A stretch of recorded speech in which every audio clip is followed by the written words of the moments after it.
En fait, le seul but de cette vie, c'est d'être heureux. Donc fais-le, parce que si tu le fais pas, tu sauras jamais si c'est bien ou pas.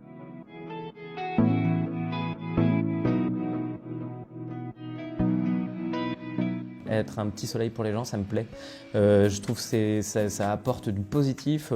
Le rire, en plus, il y a une sorte d'abandon. Moi, ça m'intéresse, ça.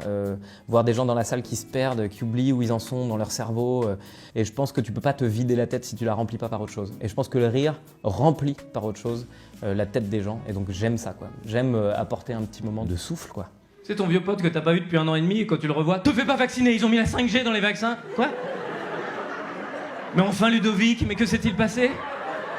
Le métier d'humoriste, pour le coup, là où il représente une difficulté et laquelle on n'est confronté qu'à partir du moment où on commence à jouer beaucoup, c'est qu'on joue beaucoup en fait. Et que quand tu joues 4-5 fois par semaine, retrouver ta fraîcheur tous les soirs, raconter une histoire que tu connais par cœur, l'oublier avant de monter sur scène pour pouvoir la renouveler et la redire avec toute ton envie de la première fois, ça c'est un travail incroyable. C'est faire l'amour avec la même femme depuis 20 ans et continuer à y prendre du plaisir, tu vois. Et parfois il s'avère que tu perds des histoires, quoi. Et il y a des trucs qui sont très très marrants pendant les 6 premières fois et puis à la 7e, qu'est-ce qui manque, quoi? C'est quoi le rythme? C'est quoi le truc? Pourquoi j'ai plus la foi?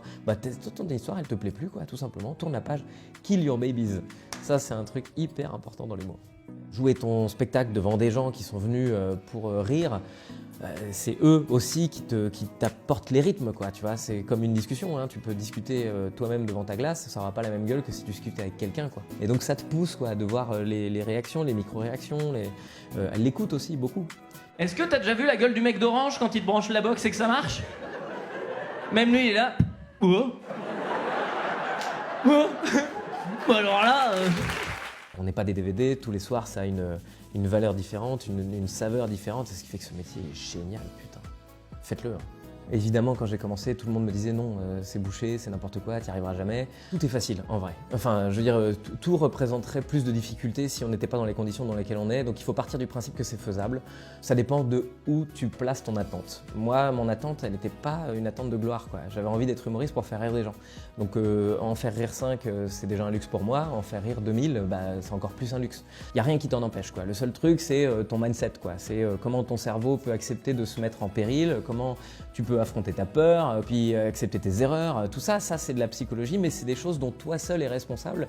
Mais être humoriste, c'est simple. Être humoriste connu, ça c'est dur. J'ai failli ne pas faire ce métier 1000 fois, quoi. J'aurais pu l'arrêter en cours de route 1000 fois. En vérité, si tu as envie de le faire, tu le fais, et puis c'est tout, quoi. Et ouais, tu vas être nul, sois nul, qu'est-ce que ça fout? Enfin, vraiment, qui ça dérange? Ton ego, c'est pas grave, tu vas t'en remettre, mon pote. Hein. Apprends à prendre du plaisir, à travailler, et apprends à prendre du plaisir à chercher, apprends à prendre du plaisir à montrer ce que tu fais. Et ça se trouve, tu vas être un comique ringard toute ta vie, ça se trouve, tu vas être un comique génialissime mais complètement inconnu. En fait, le seul but de cette vie, c'est d'être heureux.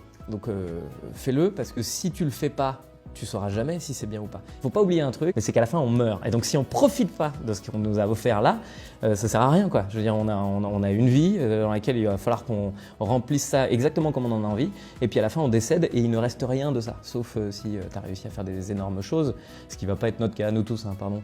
Je veux pas spoiler, mais nos vies vont pas être extraordinaires. Et donc on a l'obligation d'en profiter. Donc tu peux choisir de vivre ta vie sans vivre d'aventure. Je pense que ça sert à rien. Et tu peux choisir de vivre ta vie en vivant des aventures. C'est dangereux, c'est risqué.